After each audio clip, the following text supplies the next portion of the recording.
As the morning slowly gave way to noon, the light over the fields changed. The soft, golden tones of early day became brighter now, warmer and steadier. Shadows that had once stretched long across the ground grew shorter beneath the feet of the workers. The sun stood higher, and its warmth rested across the backs and shoulders of everyone in the field. By this time, the slow work of the morning had already filled several hours. Hands were dusty with soil. Clothes carried the scent of grass and earth. A thin layer of sweat mixed with the dust of the day. For the peasant, midday was not a grand pause, but it was an important one. A short moment to rest, a moment to breathe, a moment to sit beneath the open sky. Often the family would gather near the edge of the field, perhaps beneath the shade of a broad tree if one stood nearby, or beside a simple wooden fence where the breeze moved a little more freely. The meal was humble, almost always simple. A piece of dark rye bread, firm and heavy in the hand. A little cheese if the family had been fortunate enough to make some. Perhaps onions, a few beans, or leftover pottage carried from the morning. Sometimes there was a small jug of weak ale or water. Nothing about it was luxurious, and yet, after hours of labor, even the plainest meal could feel deeply comforting. There was a quiet kind of peace in sitting on the grass, feeling the warmth of the sun, listening to the breeze pass through the crops. Conversation during these moments was often soft, perhaps a few words about the weather, a remark about how the wheat was growing, a worry about rain, a hope for a better harvest than the year before. The life of a peasant was closely tied to these small observations. Clouds mattered, wind mattered, the color of leaves mattered. Even the behavior of birds and animals could be quietly watched for signs of changing weather. After the meal, there might be a few precious moments of stillness. A father leaning against the tree trunk, a child lying back in the grass and looking up at the open sky, an older woman quietly adjusting a basket or mending a tear in clothing with careful hands. These were the small, peaceful spaces inside a hard life. Back in the village, midday carried its own rhythm. Smoke drifted from cottage roofs. Chickens moved lazily through the dirt paths. A dog slept in a patch of sunlight. From one home came the sound of someone stirring a pot.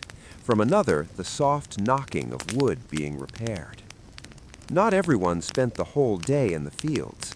Some remained closer to the cottage. Women often had endless work of their own, baking bread, fetching water, washing clothes in cold stream water, tending children, feeding animals, spinning wool into thread, mending worn garments. Their work was just as constant, though quieter and often hidden inside the ordinary walls of village life. Inside the cottage, the light at noon came softly through the doorway and any small openings in the walls. Dust floated in the warm beams of sunlight. The air carried the smell of smoke, bread, straw, and the faint sweetness of stored grain. A pot of pottage might simmer slowly over the hearth for the evening meal. It would cook for hours, growing richer as vegetables and grains softened together. This slow cooking matched the pace of life itself. Nothing rushed. Everything took time. Everything followed its season. Even the village sounds had a calm familiarity. The creak of a cartwheel, the distant lowing of cattle, the occasional church bell moving softly through the afternoon air. For the peasant, this was the center of existence. Not kings, not battles, not distant cities, but this small world of fields, cottages, smoke, bread, and the steady passage of the sun. Soon enough, the short rest would end. The tools would be lifted once more. The work would begin again. But for this little while, under the quiet warmth of midday, the world felt still, safe, familiar, and deeply, softly human. After the short midday rest, the fields called once more. The sun had begun its slow journey westward, though there were still many hours of light left in the day. The warmth of noon softened into something gentler now, less sharp, more golden. Across the village land, the afternoon settled in with a quiet steadiness. For the peasant, this was often the longest part of the day. The body was already tired, the hands had already worked since dawn, and yet the tasks ahead remained. Back in the fields, the same slow rhythm returned. A hoe pressed into the soil, a bundle of grain lifted and tied, loose stalks gathered by hand, weeds pulled carefully from between rows. There was something deeply repetitive about the work, almost dreamlike in its sameness.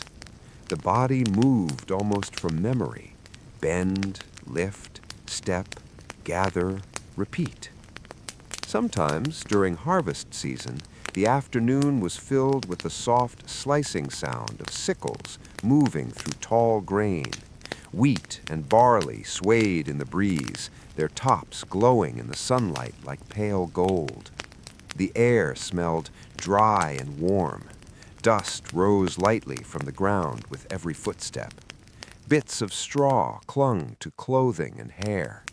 The sound of insects hummed softly in the heat. Grasshoppers leaped from the path. Somewhere nearby, birds circled the open land, always watching for seeds or small creatures disturbed by the work. Children helping in the fields often grew quieter by this time of day. The excitement of morning had faded into tired patience. Still, they carried bundles, they fetched water, they learned by watching the older hands around them. This was how life was passed down, not through books, but through repetition, through shared labor, through the quiet teaching of everyday routines. A father showing a son how deep to cut the soil, a mother teaching a daughter how to tie grain into neat sheaves. Knowledge lived in the hands, in the muscles, in habits repeated over generations. As the hours moved on, the light slowly changed again. The harsh brightness of early afternoon softened into a warm amber glow. Long shadows began to return across the ground. The village in the distance looked almost peaceful enough to be painted. Low cottages, thin lines of smoke rising upward, a narrow path winding between them, and beyond it all, the endless calm of open farmland. For many peasants, this was also the hour when thoughts wandered. The work itself was so familiar that the mind could drift gently, perhaps toward worries about the coming winter, perhaps toward hopes for a good harvest, perhaps toward the simple thought of the evening meal waiting at home. A warm bowl of stew, a place by the fire, rest. As the sun lowered further, the pace of work finally began to ease. Tools were lifted from the ground, bundles of grain were stacked, animals grazing nearby were slowly gathered and led home. The long day in the fields was coming to its end. The walk back to the village felt different from the walk in the morning. Now the body carried the entire day.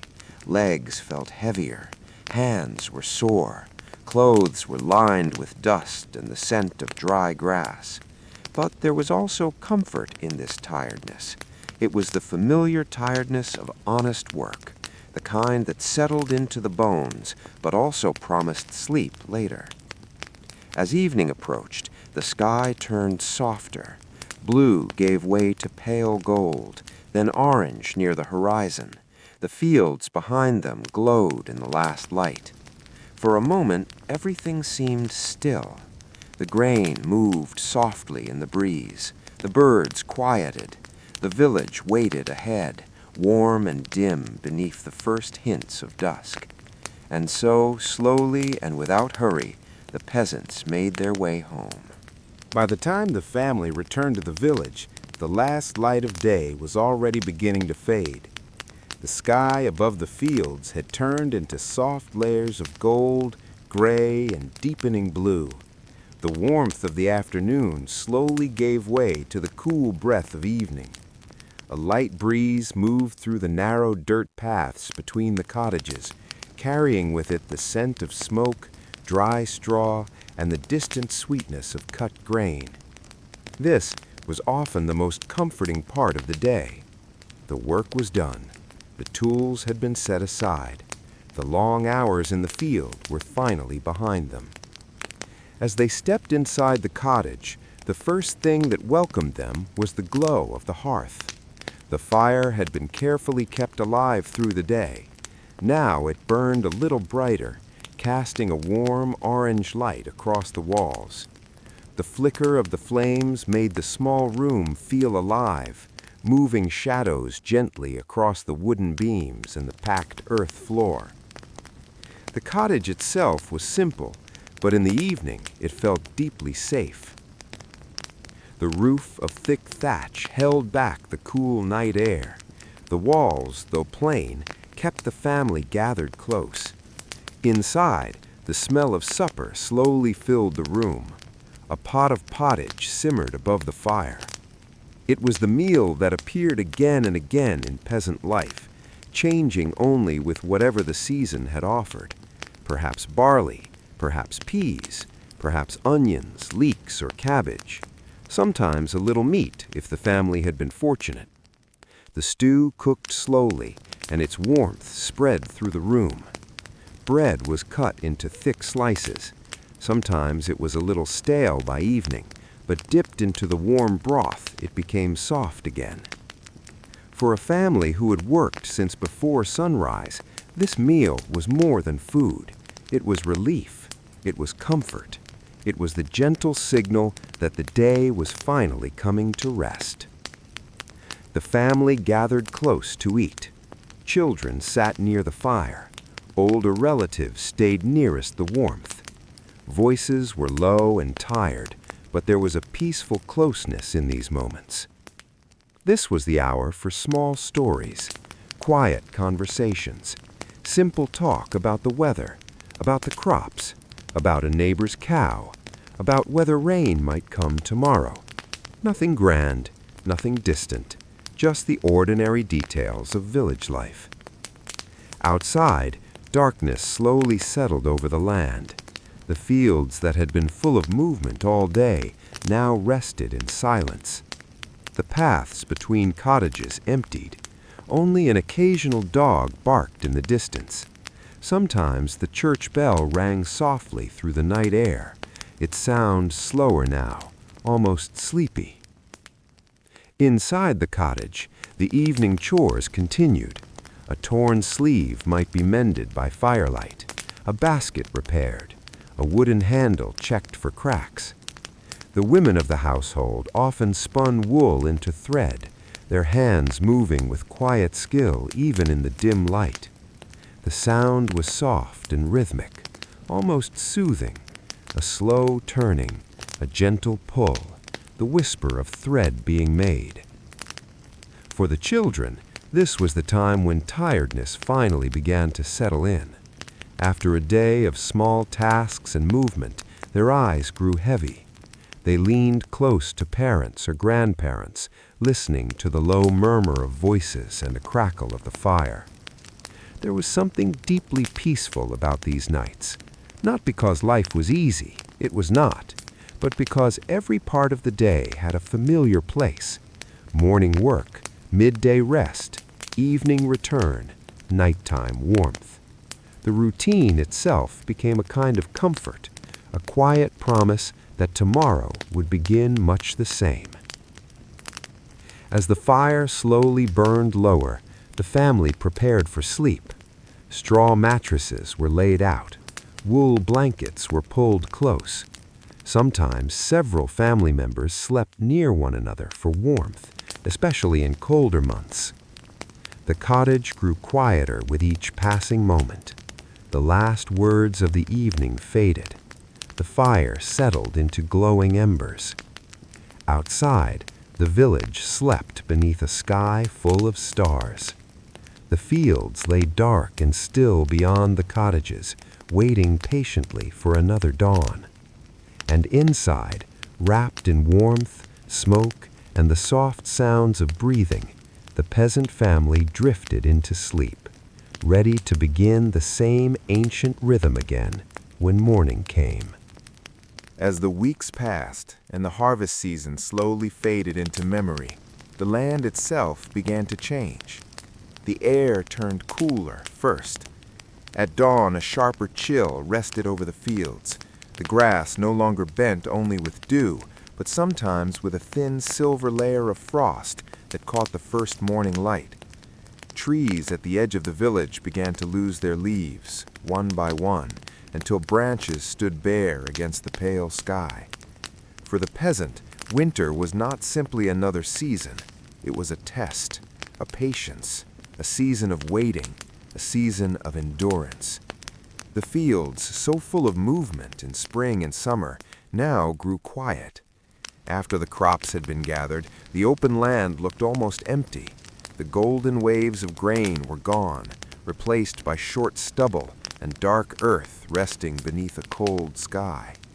Wind moved more freely now across the empty ground, making a soft, endless sound as it passed. This was the time when every decision made earlier in the year truly mattered. How much grain had been stored, how much hay had been dried, whether the vegetables had been preserved well, whether the animals were strong enough to survive the cold months. Inside the cottage, life became even more centered around the hearth. The fire was no longer just comforting, it was essential. Each morning, the first task was to bring the embers back to life. Dry straw, a few thin sticks, then thicker pieces of wood. The flames slowly returned, filling the room with light and warmth. The smell of smoke settled into everything, into clothes, into blankets, into the thatched roof itself. Outside, days were shorter now. Sunrise came later. Darkness arrived sooner. The work in the fields was less demanding, but life was far from restful. Winter brought its own tasks. Tools had to be repaired. Wood had to be chopped and stacked. Animals needed constant care. Water had to be fetched even in the cold. Food had to be measured carefully. Nothing could be wasted. In these months, meals became even simpler. Stored grain was precious. Dried beans, onions, turnips, and cabbage often formed the heart of the evening stew. Sometimes salted meat saved from autumn slaughter was added in small amounts, a little at a time, enough to make it last. For children, winter had its own quiet magic. The world outside seemed slower. The mornings were wrapped in mist. Sometimes a gentle rain tapped against the roof for hours. Sometimes the village woke beneath a thin layer of snow, the paths softened into white, and the fields stretching out like a silent blanket. Footsteps in snow made a muffled sound. The entire village seemed to speak more softly in winter. Inside the cottage, evenings felt longer. With darkness arriving early, families spent more time together near the fire. This was often the season of stories, old family tales, stories of past winters, quiet memories passed down from grandparents. Voices stayed low and calm, blending with the crackle of burning wood. Hands stayed busy. Clothes were mended. Wool was spun. Simple tools were repaired for the coming spring. In many ways, winter was the season of preparation. Though the land appeared asleep, life was already gently turning toward the next year. Seeds were protected. Plans were quietly discussed. Everyone waited for the return of warmth. Yet there was also a certain peace in the stillness. No endless field work, no harvest rush, only the soft rhythm of indoor life. Firelight, warm bowls of stew, the sound of wind outside, and the quiet knowledge that beyond the frozen earth, spring would one day come again. So the village endured the winter one slow evening at a time, gathered close beneath the roof, while outside the fields slept in silence. Little by little, winter began to loosen its hold on the village. At first, the change was almost too small to notice. The mornings were still cold, and the breath of the villagers still appeared in the air like pale mist. But the frost no longer clung so heavily to the ground. The snow, where it had gathered in corners and along the edges of the paths, began to soften and sink back into the earth. Then came the rain. A soft, steady spring rain that tapped gently against the thatched roofs and darkened the dirt paths between the cottages. The fields drank it in slowly. For the peasant, this was the beginning of hope. The long, quiet months of winter had passed. Now the land was waking. The trees at the edge of the fields, once bare and silent, began to show the smallest signs of life. Tiny green buds appeared along the branches. Grass pushed up through the damp soil. Birds returned in greater numbers, their songs filling the cool morning air. Inside the cottage, the mood changed as well. There was movement again, preparation, a quiet sense that the world was beginning once more. The tools that had been repaired by firelight during winter were brought out and checked carefully. Wooden handles were tightened, iron edges were cleaned, ropes and harnesses were inspected. Every tool mattered. Soon, before sunrise, the familiar morning routine returned. The family rose early, a small breakfast of bread and warm pottage, the fire gently glowing behind them. Then the walk back toward the fields. This time the ground beneath their feet was softer. The earth held the wet smell of rain and new grass. Mud clung to boots and hems of clothing, but there was something deeply comforting in that scent. It was the smell of a new season, the smell of life returning. Spring work was among the most important of the year. The fields had to be prepared carefully. The soil, hardened by months of cold, was turned over once more. Oxen, if the family had access to them, pulled the plow in slow, heavy lines across the damp ground. The sound of the wooden plow cutting through wet earth was deep and steady. Creak, step, turn, again, again, again. The rhythm returned to the body almost naturally. It was as if winter had been only a pause in a much older song. Soon came the sowing. This was a quiet and almost careful kind of work. Seeds were precious. Every handful mattered. A peasant would scatter them with practiced movements, the hand moving in a slow arc over the soil. Wheat, barley, oats, peas, beans. Each seed carried a silent promise. Food for the months ahead, warm bread, bowls of stew, a little safety against the coming winter.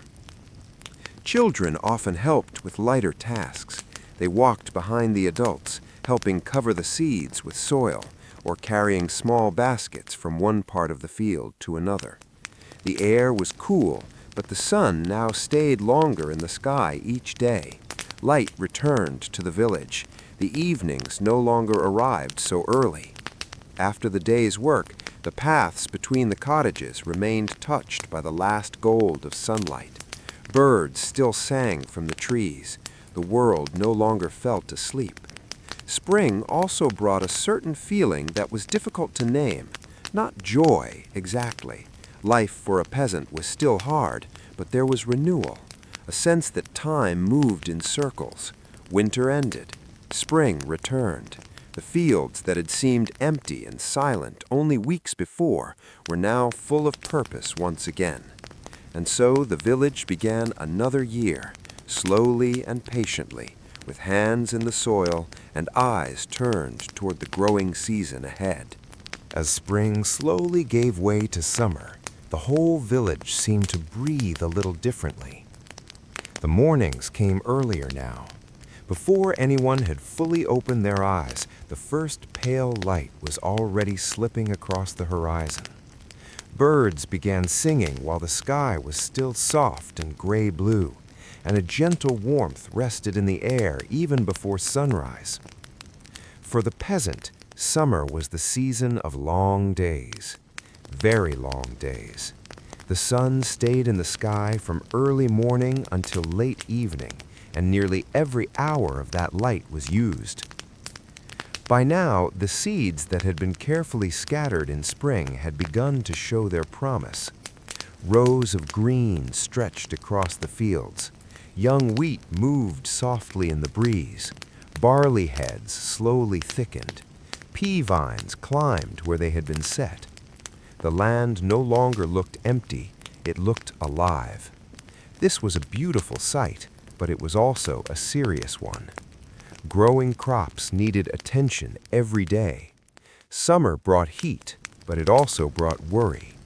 Too much rain could damage the plants. Too little rain could dry the earth. A storm at the wrong time could flatten an entire field. So each morning the villagers walked out and looked carefully.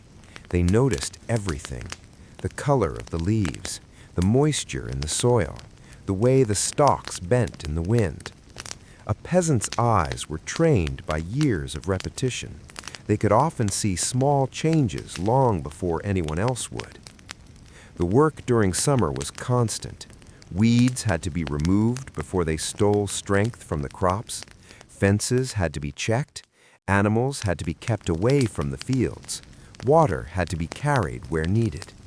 Children often ran along the edges of the land, helping with small tasks, chasing birds away or gathering fallen branches. The sounds of summer were different from every other season.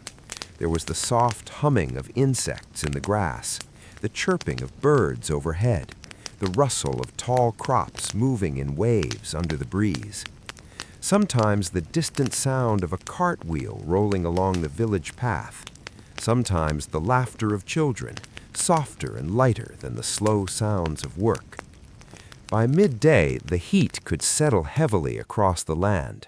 The sun stood high, bright and steady, warming the earth until the smell of dry grass and soil rose into the air. At times, the whole countryside seemed to shimmer slightly in the heat. This was when even the smallest patch of shade felt precious. A tree by the field, the shadow of a fence, the side of a barn. A short pause there with bread and water could feel deeply refreshing. Back in the village, summer also brought a sense of movement. Doors remained open longer. Smoke from cooking fires drifted lazily upward. Laundry hung outside to dry in the warm air. Animals rested in shaded corners.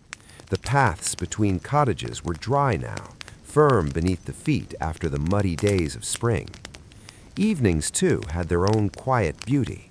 Because the sun set later, there was more time after the main work of the day. People lingered a little longer outside their homes. Neighbors exchanged quiet words. Children remained awake a little later. The sky glowed with long bands of gold and orange. For the peasant, summer was tiring, but it also carried a certain quiet satisfaction. The fields were growing. The work was showing itself. Every green row was proof that the year was moving forward. And so the long summer days passed in their slow, sunlit rhythm from one dawn to the next, with the village living closely beside the growing land. As the long warmth of summer slowly began to soften, the village entered the most important season of the year. Harvest time had come. By now, the fields no longer glowed with the fresh green of early growth. Instead, they had turned into wide stretches of gold and pale brown, moving gently beneath the late summer breeze. Wheat stood tall and heavy. Barley bent under the weight of its grain. Oats swayed in soft silver-gold waves. From a distance, the land looked almost like a calm sea under the afternoon sun. For the peasant, this was the season that every other season had been leading toward. The cold patience of winter, the muddy labor of spring, the long, hot days of summer, all of it had been for this moment. Harvest was not simply work, it was survival. It was the difference between a comfortable winter and a hungry one. So the village woke earlier than ever. Before sunrise, the cottages were already stirring. The hearth fire was brought back to life. A quick meal of bread and pottage was eaten, and tools were gathered in the quiet darkness. Outside, the air carried the coolness of early morning, but the fields ahead already waited in silence. The first light touched the grain in a way that made it seem almost luminous, soft gold, pale amber, a warm light spreading slowly across the land. Then the work began. This was the season of the sickle. Each curved blade moved in careful, repeated arcs through the stalks. A slow sweep, a soft cutting sound. Then the grain gathered into the hand. Again, again, again. There was a deep rhythm to it. The sound of dozens of hands working across the fields created a gentle, steady music. The whisper of grain, the brushing of clothes, the quiet footsteps moving through dry earth. The village often worked together during harvest. Neighbors helped neighbors. Families moved side by side. Even children were given tasks suited to their age. Some gathered loose stalks. Some carried water. Some helped tie the cut grain into bundles, known as sheaves. These bundles were then stood upright in small groups to dry beneath the sun. Across the field, rows of neatly gathered sheaves began to appear. The land slowly changed shape as the day went on. What had been standing grain in the morning became carefully ordered lines by afternoon. The smell of harvest was its own kind of memory. Dry straw, warm dust, sunlit earth, the faint sweetness of ripe grain. The air felt full and heavy, yet peaceful. At midday, there would be a short pause, a simple meal at the edge of the field. Bread, cheese, perhaps onions, water or weak ale. The body was tired already, but there was little time for long rest. Every day of good weather mattered. Rain during harvest could ruin everything. So as soon as the short meal was finished, the work resumed. The afternoon sun cast a richer golden light now, almost matching the color of the grain itself. Long shadows stretched slowly across the field. Sweat mixed with dust. Hands became rougher, arms heavier. But still the work continued, because this was the most precious labor of the entire year. As evening approached, carts were brought out. The bundles of grain were loaded carefully and taken back toward the village, barns, and storage spaces. The slow creak of wooden wheels moved along the dirt path. Oxen stepped steadily forward. Behind them, the harvested field lay quieter, flatter, almost resting. There was a deep, quiet satisfaction in this sight. The work of many months now stood gathered and safe. Food for bread, feed for animals, hope for winter. As the sun lowered, the whole countryside glowed with soft orange and gold. The harvest field, half cut and half standing, looked beautiful in the fading light. And for the peasant walking home at dusk, tired and dust-covered, there was perhaps no sight more comforting than the sight of full grain bundles stacked high, waiting for the cold months ahead. When the last bundles of grain were finally carried in from the fields, the village did not immediately feel like it had finished working. In a way, the work simply changed its shape. The open fields, once full of movement and sound, now rested in a quiet, half-empty state. Rows of cut stubble remained, stretching across the land like soft reminders of what had just taken place. The wind moved more freely again, passing over the bare patches of earth without resistance. But inside the village, there was still much to do. The harvest had to be safely stored. Barns and storage rooms became the center of attention. Heavy wooden doors were opened, and the smell of old grain, dried wood, and earth greeted those who entered. These spaces were dim and cool, designed to protect what had been gathered from moisture, animals, and time itself. One by one, the sheaves were brought inside, carefully, patiently. They were lifted from carts, carried on shoulders, and placed in neat stacks. The sound of grain rustling softly inside its bundles filled the air. It was a quiet sound, but it carried meaning. Each bundle represented hours of labor. Each stack meant security through the coming cold months. In some barns, the grain would later be threshed, that slow process of separating seed from stalk. It was repetitive work, often done in groups, sometimes inside the barn, sometimes in open courtyards when the weather allowed. Flails would strike against the dried grain in steady rhythm. Tap, tap, tap. A sound that seemed to belong more to patience than to force. As the days passed after the harvest, the village began to settle into a softer rhythm. Autumn had fully arrived now. The air was cooler, but not yet cold enough to be harsh. The sky often appeared wide and calm, painted in pale blues and gentle grays.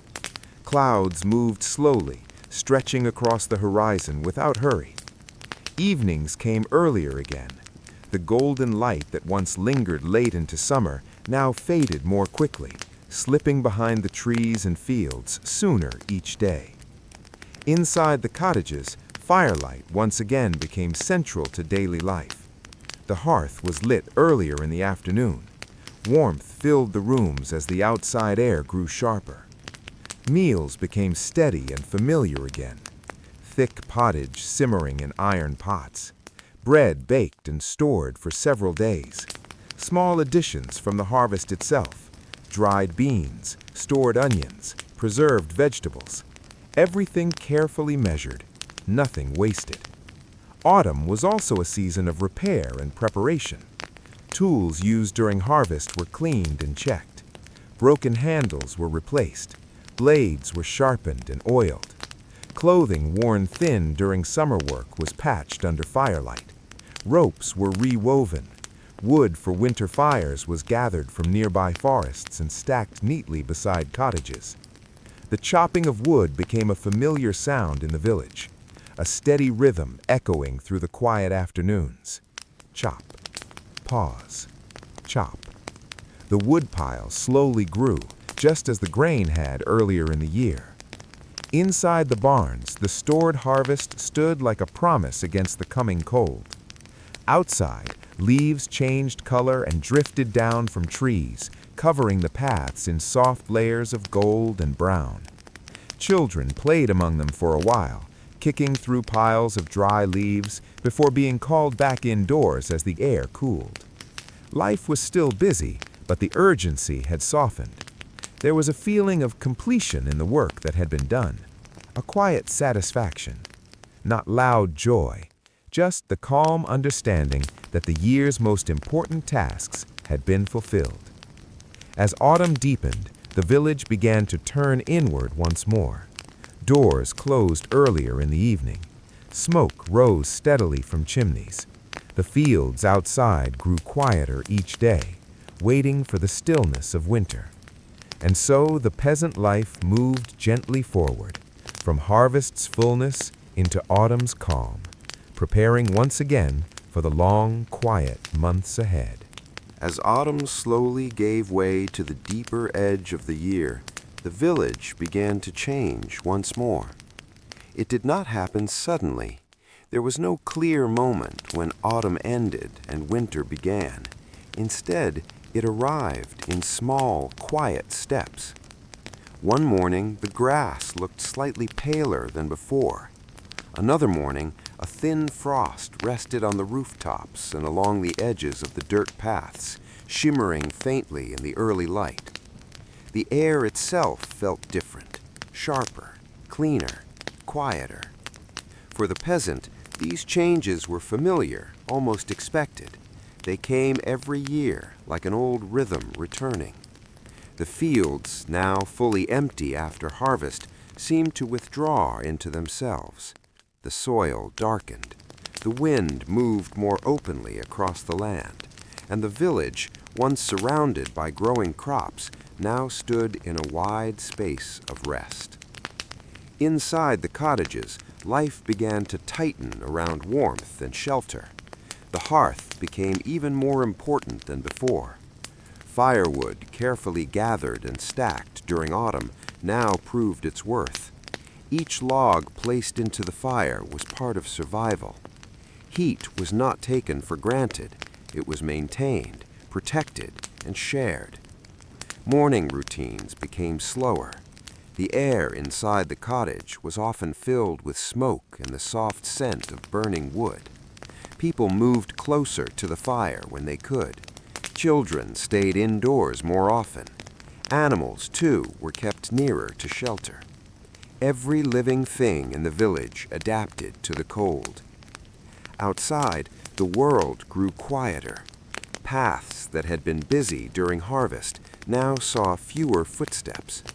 The trees stood bare, their branches reaching into the gray sky like delicate lines drawn across silence. Occasionally, wind would pass through them, producing a soft rustling sound that seemed almost lonely. Meals became even more simple and steady. Stored food from the harvest now formed the foundation of every day. Thick stews cooked slowly over the fire. Bread, carefully rationed, was shared among the family. Preserved vegetables and dried grains filled most bowls. There was little waste. Everything carried value. Winter preparation was no longer something being planned. It was now something being lived. Repairs that had been started in autumn were finished by firelight. Clothing was layered and patched to keep warmth close to the body. Wood piles outside cottages grew smaller each day as they were slowly consumed by the fire. And yet, despite the cold, there was a strange kind of peace in this season. Life had slowed, not stopped, but softened. Work was still present, but it no longer filled every hour under the sun. Instead, time gathered indoors, around the fire, around quiet conversation, around the steady sound of wind outside the walls. Some evenings, the first snow would appear.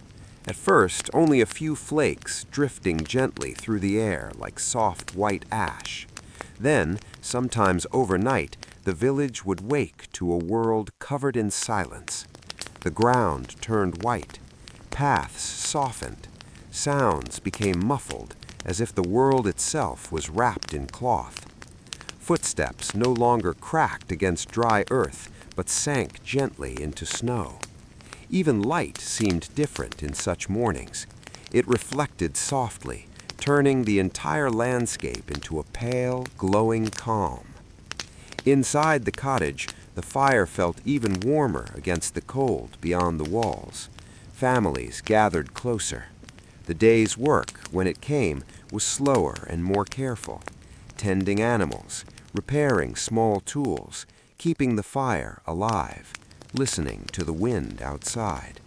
And so the village entered winter not with resistance, but with quiet acceptance, as it always had, moving deeper into the stillness of the year while holding tightly to warmth, food, and each other. By the time winter settled fully into the village, the world outside seemed to hold its breath. The snow, if it had fallen, now lay in thicker layers across the fields and paths. It softened every edge of the land, turning familiar places into quiet shapes of white and gray. Even when there was no snow, the cold still pressed gently but firmly against everything. The village became smaller in feeling, not in size, but in movement. Life pulled inward, closer to the walls of the cottages, closer to the hearth. Inside, the fire was no longer just a part of the day, it was the center of it. Flames flickered steadily, casting warm light that moved slowly across the room. Shadows rose and fell with each small shift of burning wood. The sound of winter indoors was quiet, a soft crackle from the fire, the faint rustle of clothing, the slow movement of hands working.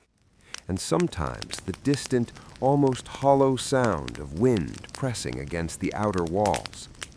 Days began late and ended early. The light from outside was pale and weak, filtering through small openings and thin spaces in the structure. Most of the warmth came from within. Families stayed close, not because there was nothing to do, but because everything that could be done had to be done near the fire. Wood was split and fed into the hearth in careful amounts. Too little heat meant cold rooms. Too much heat meant wasted fuel that might be needed later. Balance was important, always. Food preparation continued in its slow, steady rhythm. Stews simmered for hours. Bread was broken and shared. Stored harvest foods became the quiet foundation of survival. Each meal felt connected to the past year's labor. Every bite carried the memory of fields, sun, rain, and harvest. Outside, the world was still. Trees stood bare and unmoving. The ground remained frozen or deeply cold. Even sound seemed to travel differently, as if the air itself had thickened. Sometimes, during especially cold nights, the silence outside felt almost complete. Not empty, but deep, like the entire world was resting. Inside the cottage, however, life continued in a slower, softer way. This was the season of stories, long evenings spent near the fire, with voices low and steady. Older family members often spoke of past winters, of years when the snow was deeper, of seasons when the harvest was strong, or sometimes of difficult years when food had been scarce and every stored grain mattered even more. These stories were not told loudly. They were shared gently, as if they belonged to the fire itself. Children listened with quiet attention, their eyes heavy with warmth and sleep.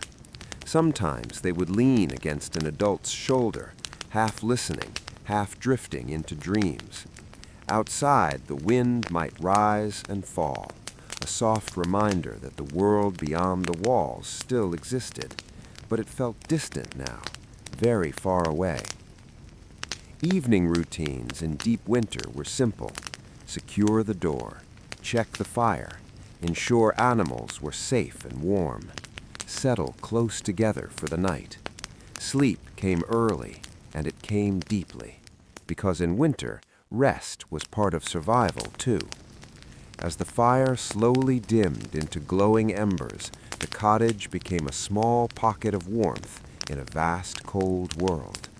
And there, in that quiet contrast between cold outside and warmth within, the peasant family lived through the deepest part of the year, waiting patiently for the first small signs that spring would one day return. Deep winter does not end all at once.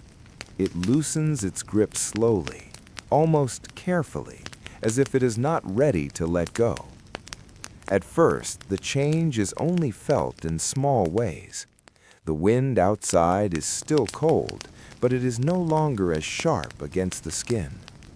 On some mornings, the air carries a softer feeling, as if something unseen is beginning to shift. Then, one day, the snow begins to change. It no longer holds its hard, quiet shape. It softens under the growing strength of light. Edges begin to melt. Small, dark patches of earth appear where the white cover thins. For the peasant, this is not a sudden celebration. It is a quiet observation, a slow recognition that the year is turning once again. Inside the cottage, the fire is still important, but there is a subtle difference now. It is no longer the only source of comfort. The world outside begins to feel less distant. Windows and doorways let in a slightly different kind of light, paler but longer lasting. Days slowly grow longer again, very gradually, almost unnoticeably at first, but real, always real. Outside, the snow begins to break apart into uneven patterns. Some areas remain frozen, while others soften into damp earth. Water begins to run in thin lines along the ground, finding its way back into the soil. This movement is small, but it carries meaning. It means change. It means return. The village begins to feel it too, not in loud activity, but in small adjustments. Doors are opened a little earlier in the day. People step outside for longer moments just to feel the air. Animals are let out with slightly more ease. The sound of dripping water replaces the heavy silence of deep frost. Inside, stored supplies are checked again, not because they are running out, but because attention slowly turns forward, toward what comes next. The fire is still lit each day, but there are moments when it is allowed to rest a little lower. Less wood is needed. The wood piles outside seem just a little larger now, as if they are no longer shrinking so quickly. In the fields, nothing grows yet, but the ground itself begins to feel less frozen, soft in places, heavy with moisture, waiting, always waiting. And in that waiting, there is a quiet sense of preparation. Tools that were used in earlier seasons are looked at again. Hands remember their weight. Plows and sickles are not yet in use, but they are no longer far from mind. The village does not rush. It never does. It simply moves with the slow turning of the world. Even the sky seems different. Clouds drift with a lighter feeling. Light itself feels less distant. One morning, a peasant may notice birds returning. Not many at first, just a few small shapes in the branches. Their presence is enough to remind that the long, quiet season is not endless. Even the coldest winter always gives way, not quickly, but surely. And so the village stands between seasons, still quiet, still careful, but no longer fully asleep, waiting for the soil to open again, waiting for the first true work of spring, waiting for life to return once more to the fields. When spring finally settles in, it does not announce itself with noise. It arrives in a steady, patient unfolding. The soil, once locked hard by cold, now becomes soft enough to work again. Not everywhere at once, but in slow spreading patches across the fields. For the peasant, this moment is familiar. It has been seen many times before, and yet it always carries a quiet sense of return. The long silence of winter is no longer the center of life. The land is ready again. Inside the village, there is movement early in the morning. Tools that rested through the cold months are brought out into daylight. Plows, worn but trusted, are checked carefully. Wooden beams are tightened. Iron edges are cleaned of rust and sharpened until they catch the light again. Oxen, if a family has them, are prepared with steady care. Their breath is visible in the cool air of early spring mornings, though the days are growing warmer. The walk to the fields feels different from winter, heavier but hopeful. The ground is no longer frozen silence. It is damp, alive in a quiet way. The scent of wet earth rises gently with each step. It is the smell of change, of readiness. The first work of the season is slow, plowing the fields again, turning over the soil that has rested through the winter months. The plow moves forward in steady lines, cutting into the earth and leaving behind dark furrows that shine slightly with moisture. The sound is deep and steady, wood creaking, metal pressing into soil, steps of animals moving forward without hurry. This rhythm returns to the village like an old memory, familiar in the body, familiar in the hands, familiar in the silence between breaths. After plowing comes preparation for planting. The soil is broken into finer ground. Small stones are removed. The surface is made ready to receive seed once more. everything is done with patience. There is no rushing, because the earth itself cannot be rushed. It has its own timing, and the peasant learns to follow it. Seeds are once again brought out from storage, carefully kept from the previous harvest. Each handful represents the future. Each motion of scattering them carries quiet hope. Wheat, barley, oats, beans, they fall into the soil and disappear, as if they are being given back to the land. In the days that follow, the village begins to feel more open. Doors stay open a little longer. The air is less sharp. Light stretches further into the evening again. Birds return fully now, not just in small groups, but in familiar presence across trees and fields. Their songs fill the mornings, soft and persistent, like a reminder that life continues. Children spend more time outside again, not just watching, but helping, carrying small bundles, walking behind the plow, learning once more the shape of the land as it changes. Evenings remain calm, but no longer heavy with winter silence. There is movement in the air, a sense that everything is slowly unfolding again. The village does not feel rushed into growth. It simply steps forward, one careful day after another, into the returning season of life. As spring moves deeper into its final days, the fields begin to change once again. What was once open soil, freshly turned and dark with moisture, now begins to soften into green. At first, it is almost invisible, just a faint suggestion beneath the surface, tiny shoots pushing upward, careful and slow, as if they are unsure of the air above them. But day by day, the change becomes clearer. For the peasant, this is a familiar sight. It is the sight of patience becoming visible. The work of planting, now resting in the ground, begins to show its answer. Across the fields, thin lines of green appear in orderly rows. Wheat and barley rise together, still small, still fragile, but full of promise. The land that had been quiet and bare now carries a soft texture of life again. The village does not rush to celebrate. There is no loud joy, only a quiet watching, a daily return to the fields to check what has begun to grow, to notice changes that are too small for strangers to see, but clear to those who live beside the soil. The work during this time is gentle but steady. Weeds must be kept away so they do not take strength from the young crops. Paths are walked carefully. Tools are used lightly. Everything is done with attention rather than force. The crops are still young, still learning the shape of the season. Rain becomes important again. Not too much, not too little, just enough to keep the soil alive and soft.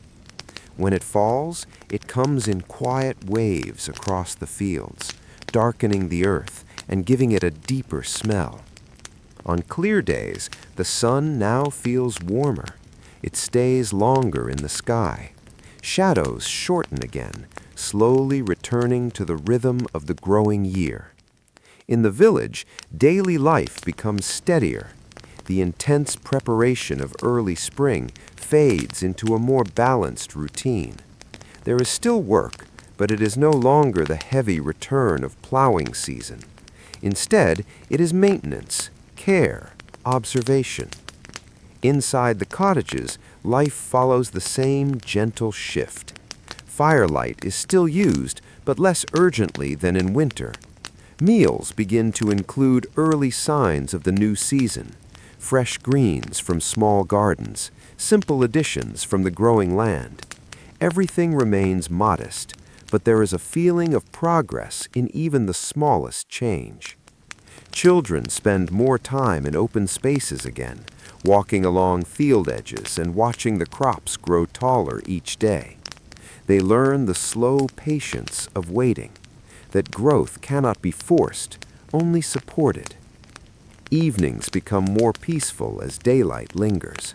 People sit outside their cottages for a little longer, watching the sky shift through soft colors of evening light. There is a calmness in this part of the year, not excitement, not struggle, but steady continuation. The village, the fields, the people, all moving together in the same slow direction, toward fullness, toward summer, toward the long days that will soon return once again. As late spring gently fades, the first real warmth of summer begins to settle over the village once again. It does not arrive suddenly. It builds slowly, day by day, until the air itself feels heavier with sunlight. The mornings are still pleasant, but by midday the sun grows strong, resting its warmth across the fields with steady persistence. For the peasant, this is a familiar turning point in the year. The crops that once were only small shoots are now fully established. The fields stretch wide and green, moving softly in the wind like a living surface. Wheat stands taller now, its stalks stronger, beginning to prepare for the grain that will come later. Barley and oats follow the same slow path, each plant growing quietly toward its final form. The land no longer feels fragile, it feels committed.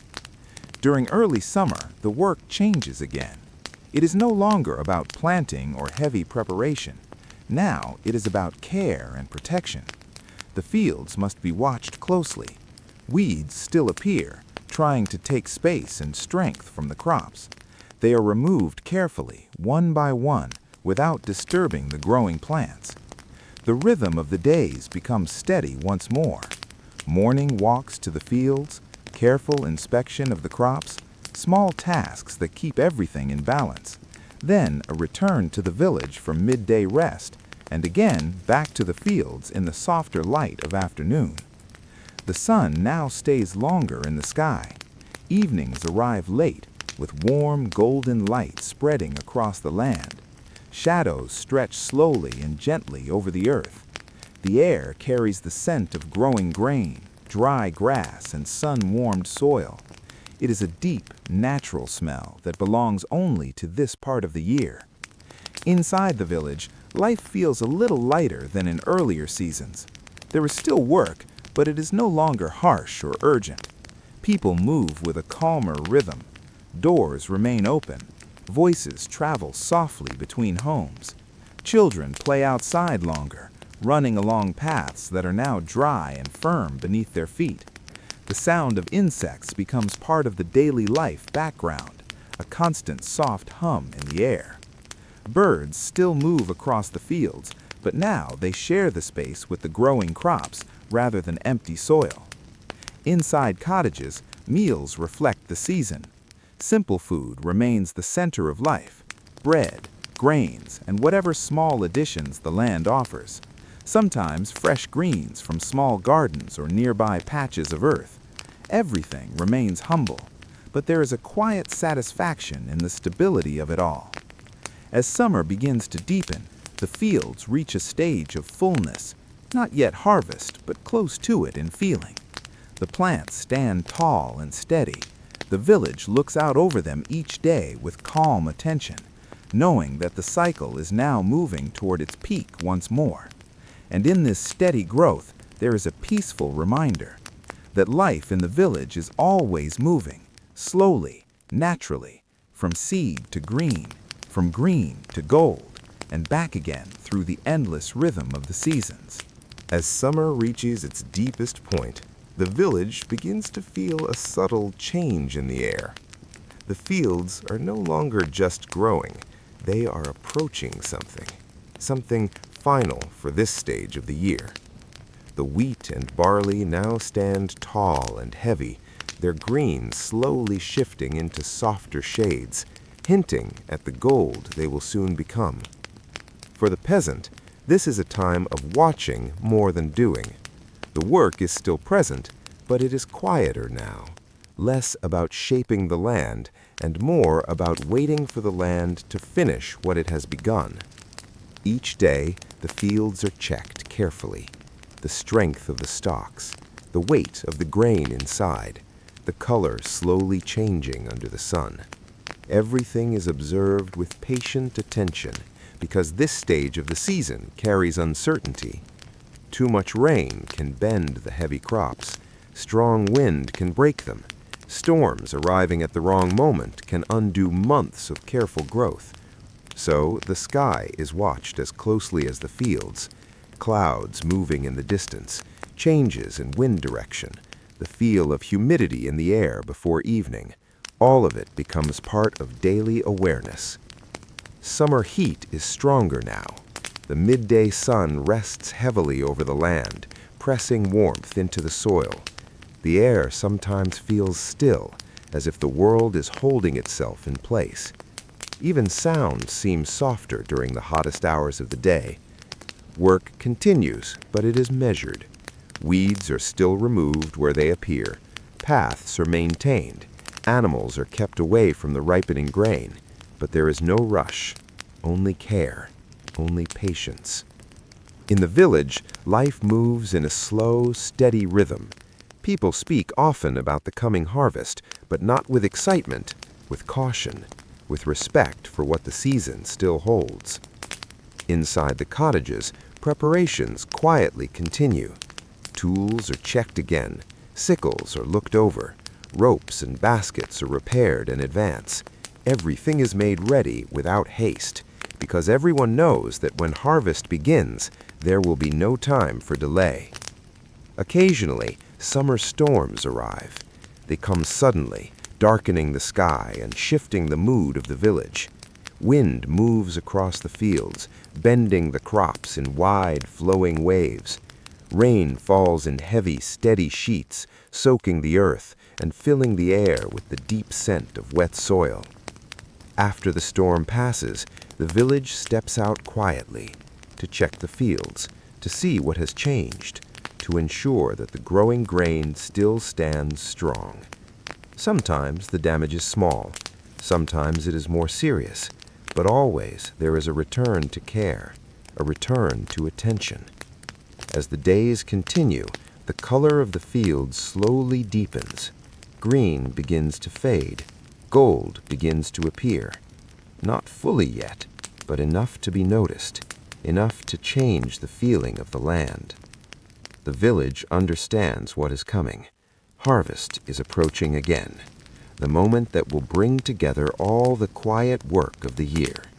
And so the waiting continues, not idle, but full of awareness, as summer stands still for a little while longer, just before it turns fully toward its most important task. At last, the long waiting of summer begins to end. The change does not arrive with noise, but with a steady, undeniable transformation across the land. One morning, the fields no longer look green.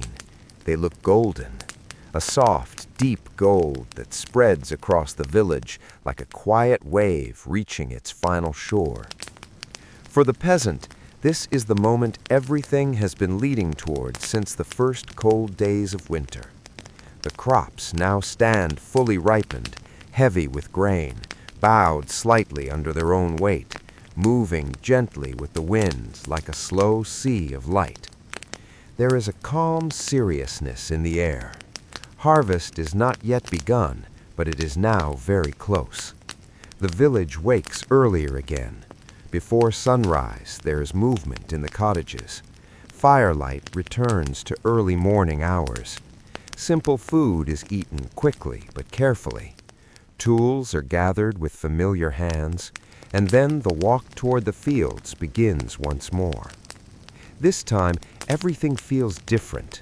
The same paths are walked, but the feeling has changed. The land no longer feels like it is growing. It feels like it is ready.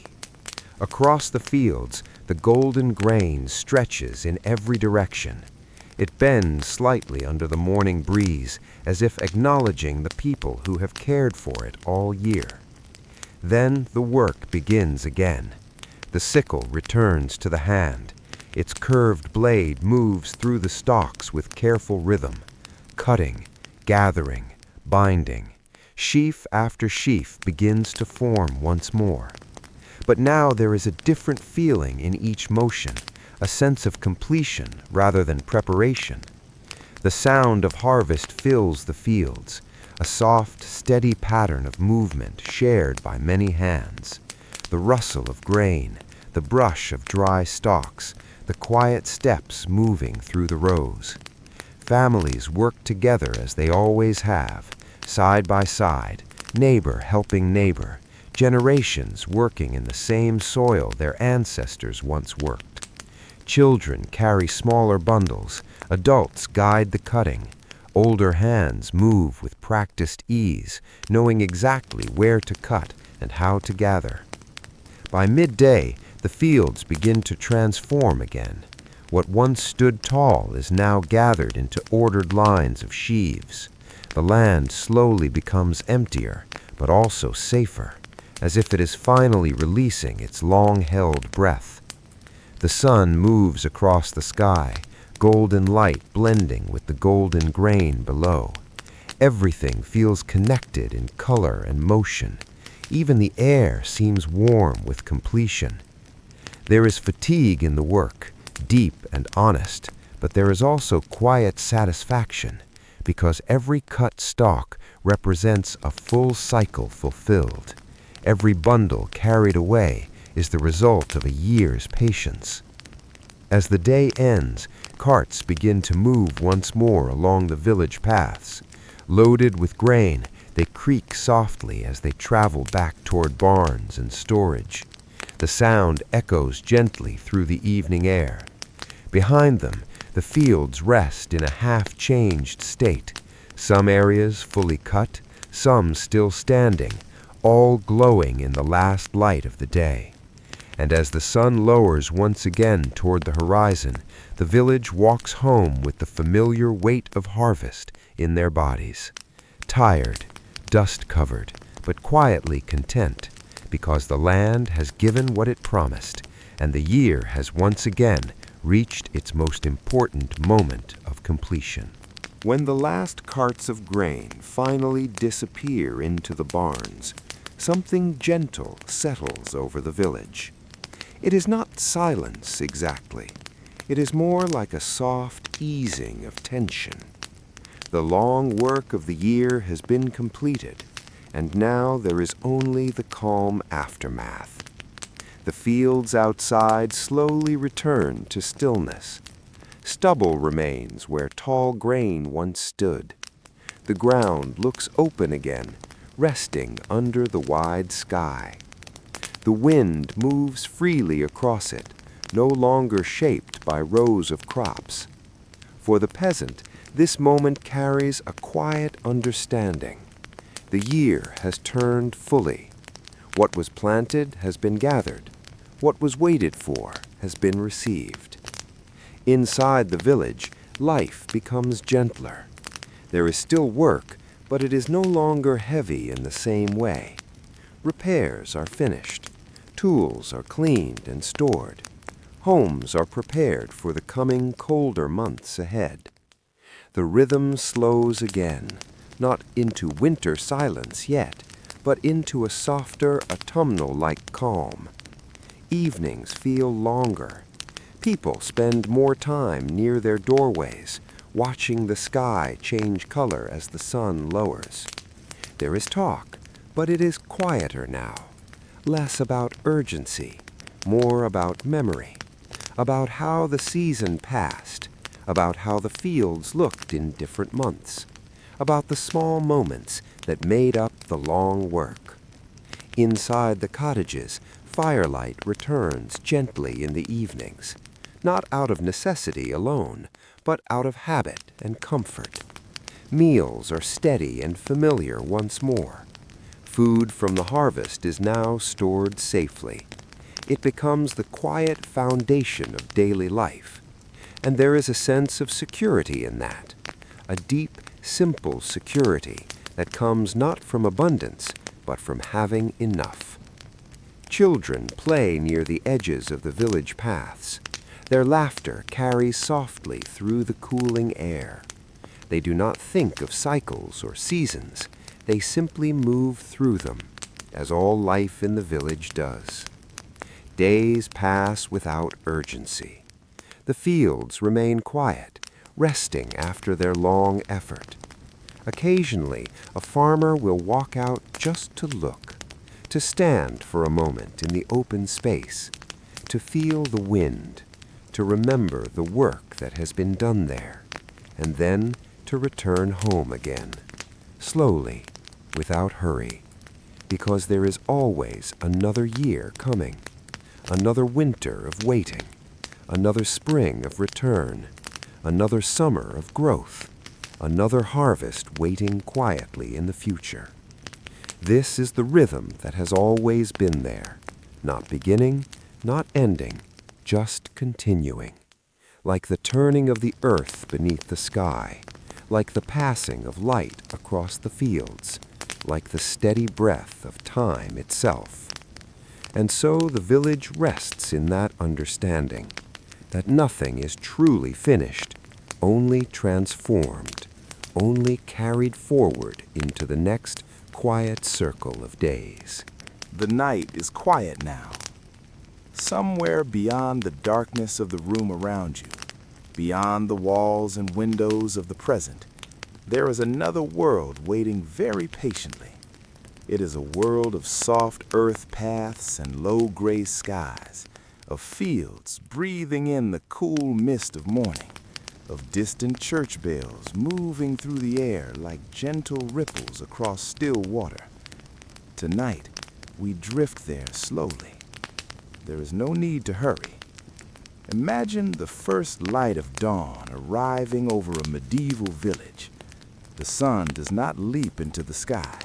It rises gradually, almost shyly, touching first the tops of trees, then the sloping roofs of cottages that seem to grow out of the land itself. Thin curls of smoke begin to rise from holes in thatched roofs. The world is quiet, except for the soft murmur of chickens, the shifting of animals in their pens, and the distant sound of a rooster greeting the pale morning. This is the world of the peasant. For most people who ever lived in the long stretch of human history, life was something close to this.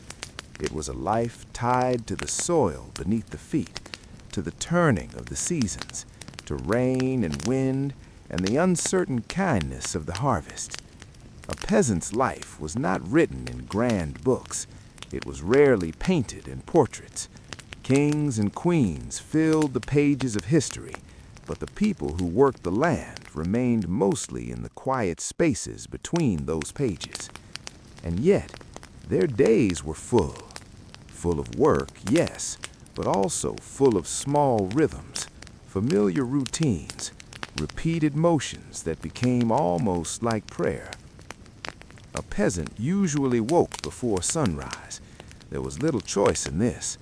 Daylight was precious, especially in a world without electric light. The work had to begin when the sky was only beginning to soften from black to blue. The bed was simple. Often it was little more than a wooden frame stuffed with straw, sometimes shared by several family members for warmth. The house itself was small, perhaps only one main room. The walls might be made of woven branches covered in mud and clay, a method known as wattle and daub. The roof above was thick with thatch, layered reeds or straw packed tightly enough to keep out most of the rain. In winter, the room held the smell of smoke and damp wool. In summer, it carried the scent of dry grass, earth, and warm wood. The floor was often just packed dirt. When a peasant rose in the morning, the first feeling was often the cold. Even indoors, the chill of early dawn settled into everything. Bare feet touched the hard earthen floor. A cloak or rough woolen tunic was pulled close around the body. Clothing was plain, sturdy, and practical. Most garments were made from coarse wool or linen, often in dull earth tones, browns, grays, faded greens, and off-whites. Nothing bright, nothing wasteful. Breakfast was small. Perhaps a piece of dark bread made from barley or rye, maybe some pottage left over from the night before, a thick stew of grains and vegetables simmered slowly over the fire. It was not fancy, but it was warm, and warmth mattered. Outside, the village stirred awake. The path between cottages was damp with dew. Chickens pecked at the ground. A dog moved lazily near the doorway of a neighbor's home. Smoke rose into the cool morning air and disappeared into the pale sky. Beyond the fields stretched the fields. These fields were everything. They were survival. A peasant's entire life revolved around them. Wheat, barley, oats, peas, beans, turnips, whatever the local soil and climate allowed. The land decided much of what life would be. Spring brought plowing and sowing. Summer brought weeding and long days beneath the sun. Autumn brought the great labor of harvest. Winter brought repair, waiting, and endurance. The work began early and often continued until the light faded from the sky. Plowing was one of the hardest tasks. In some places, a heavy wooden plow drawn by oxen cut through the earth in slow, patient lines. The sound was steady and repetitive. The creak of wood, the breath of the animals, the soft tearing sound of soil opening. There was something almost hypnotic in the rhythm. Step after step, furrow after furrow, the earth turning over in long, dark ribbons. Hands grew rough from labor, nail guards lined with soil. Backs ached, shoulders tightened beneath the endless repetition of effort. And yet, this was simply life. Not unusual, not remarkable, just the ordinary shape of a day. By midday, the sun stood high and bright above the fields. Work slowed only enough for a simple meal. Bread again, perhaps cheese if the family had a cow or goat, maybe onions or a handful of dried peas. Water was common, though ale was often safer to drink because the brewing process made it cleaner. Even children sometimes drank weak ale. Then the work resumed. In the distance, the village church stood quietly over everything. For many peasants, the church bell was the clock of life. It marked morning, it marked noon, it marked evening. The sound carried across fields and through mist, across open pasture and narrow lanes. It was a familiar comfort, a reminder that the day was moving forward as it always had. Seasons passed in slow circles. Spring was mud and hope. Summer was warmth and exhaustion. Autumn was golden light and nervous anticipation. Winter was silence. Winter, perhaps more than any other season, reveals what it was like to be a peasant. The fields slept beneath frost.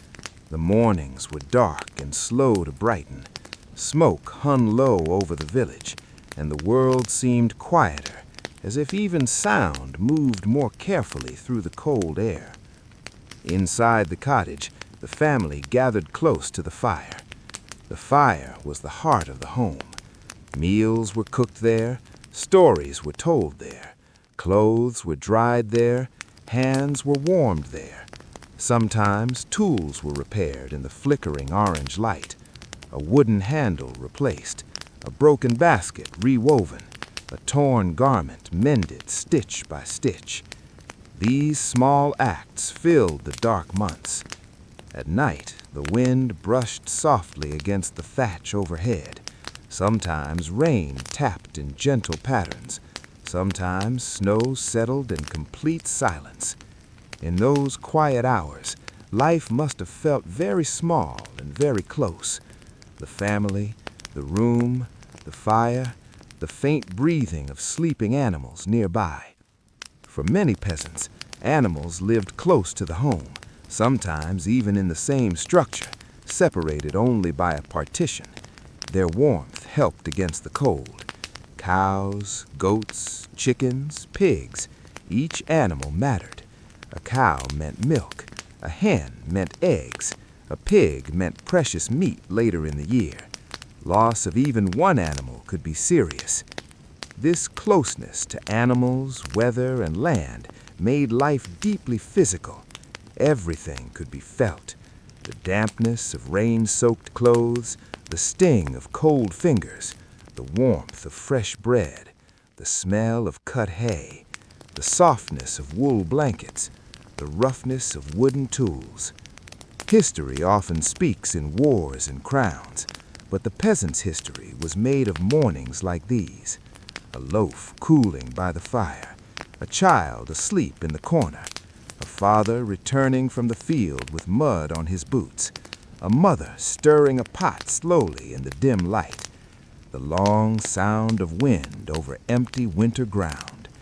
And so the days passed, quietly, slowly, one into another, like footsteps disappearing along a soft earth path at dusk. The evening came gently. The sky turned silver, then blue-gray, then dark. The village settled into stillness. One by one, fires dimmed behind cottage walls. Above, the stars appeared over the fields that would wait patiently for morning. And in the deep calm of that old world, life continued as it had for generations, steady and unhurried, moving with the seasons, with the soil, with the soft turning of time itself. The night grows quieter now. The fields rest, the cottages sleep, and somewhere in the darkness of history, the peasant's small, warm fire still glows, fading slowly into the peaceful silence of another forgotten evening. Long before the first pale light touched the fields, the peasant household was already beginning to stir. The world outside was still dark, wrapped in the deep blue silence that comes just before dawn. The air inside the cottage was cool, and the last faint glow of last night's fire rested under a layer of soft gray ash. Somewhere in the corner, a child shifted beneath a wool blanket. Nearby, the slow breathing of a cow behind a wooden partition added a gentle rhythm to the room. For a peasant family, the day often began before the birds. There was always something to be done. A mother might be the first to wake, quietly rising from the straw mattress so as not to disturb the others. Her feet would meet the cold, packed earth floor, and for a moment she would pull her shawl closer around her shoulders. The cottage smelled faintly of smoke, dry straw, and the earthy scent of damp wood. She would move toward the hearth and kneel beside it, carefully stirring the embers back to life. A few dry twigs, a handful of straw, then a slightly thicker branch. Soon the first small flames would begin to flicker. Their light moved softly across the walls, warming the room little by little. Outside, the village remained still.